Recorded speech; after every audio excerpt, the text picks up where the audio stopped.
प्रयागराज का महाकुंभ मेला भारतीय धार्मिक संस्कृति का सबसे बड़ा और ऐतिहासिक आयोजन होता है। यह मेला हर 12 साल में एक बार लगता है, जब कुंभ के पानी का संगम अर्थात गंगा, यमुना और सरस्वती नदियों का संगम विशेष धार्मिक महत्व रखता है। लाखों की संख्या में श्रद्धालु यहाँ आते हैं गंगा में डुबकी लगाने और अपने पापों को धोने के लिए। इस दौरान साधु संतों के लिए भी गंगा स्नान एक महत्वपूर्ण धार्मिक कार्य होता है, जो उनके आत्मिक उन्नति और साधना का हिस्सा है। लेकिन इस बार के महाकुंभ में कुछ ऐसा हुआ जो न केवल साधु संतों बल्कि आम श्रद्धालुओं को भी चौंका दिया। एक साधु को गंगा स्नान करने से रोक दिया गया। यह घटना इतनी अप्रत्याशित थी कि न केवल साधु बल्कि उनके साथ खड़े भक्त भी हैरान रह गए। यह घटना धार्मिक स्वतंत्रता, प्रशासन की नीतियों और सार्वजनिक सुरक्षा के बीच एक महत्वपूर्ण सवाल खड़ा करती है। यह घटना उस समय घटी जब एक वृद्ध साधु जो अपनी लंबी दाढ़ी और भगवा वस्त्रों में ढका हुआ था, गंगा में स्नान करने के लिए नदी के किनारे पहुंचा। साधु का चेहरा शांति और समर्पण से भरा हुआ था और उसकी आंखों में गंगा के प्रति गहरी श्रद्धा थी। उसने गंगा की लहरों को प्रणाम किया और तट पर कदम बढ़ाने लगा।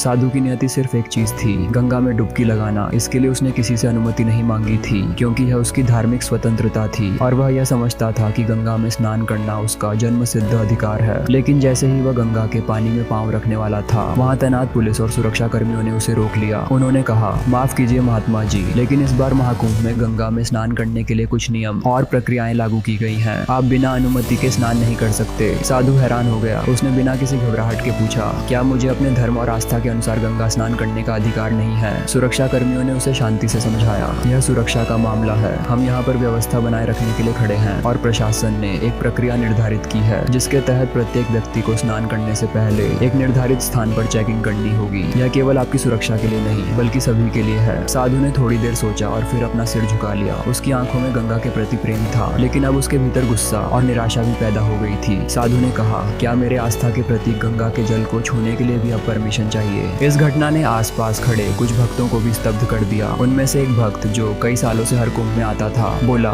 क्या यह सिर्फ हमारी धार्मिक भावनाओं का अपमान नहीं है? एक अन्य भक्त ने कहा, हम तो गंगा के तट पर आकर इसे अपनी आस्था की एक अभिव्यक्ति मानते हैं। अब प्रशासन हमें रोकने लगा है, क्या यही हमारी संस्कृति है? साधु के साथ इस तरह का व्यवहार देखकर अन्य साधु भी असहज हो गए। कुछ साधु अपना स्थान छोड़कर उस दिशा में बढ़ने लगे जहाँ साधु को रोका गया था। वे भी यही महसूस कर रहे थे कि उनके साथ अन्याय हो रहा है। हालांकि उन्होंने किसी प्रकार का विवाद उत्पन्न नहीं किया, लेकिन गंगा स्नान के इस तरीके से रोकने का विरोध जरूर किया। कुछ समय बाद मेला प्रशासन ने इस मुद्दे को गंभीरता से लिया और तत्काल एक बैठक बुलाई। प्रशासन का कहना था कि इस तरह की सुरक्षा प्रक्रियाएं केवल स्नान के दौरान होने वाली अनहोनी घटनाओं और असामाजिक तत्वों से बचाव के लिए थी। प्रशासन के अधिकारियों ने बताया कि इस बार की कुंभ में अनहोनी घटनाओं को टालने के लिए विशेष सुरक्षा व्यवस्था की गई थी, जिसके तहत गंगा में स्नान करने के लिए एक निर्धारित स्थान था और हर व्यक्ति को चेकिंग से गुजरना अनिवार्य था। इसके बाद प्रशासन ने विशेष रूप से उस साधु को गंगा स्नान करने की अनुमति दी और सुरक्षा कर्मियों को निर्देश दिया कि किसी भी साधु संत को गंगा स्नान से रोकने की आवश्यकता नहीं है, बशर्ते वह नियमों का पालन करे। इस घटना ने एक बड़ा सवाल खड़ा किया,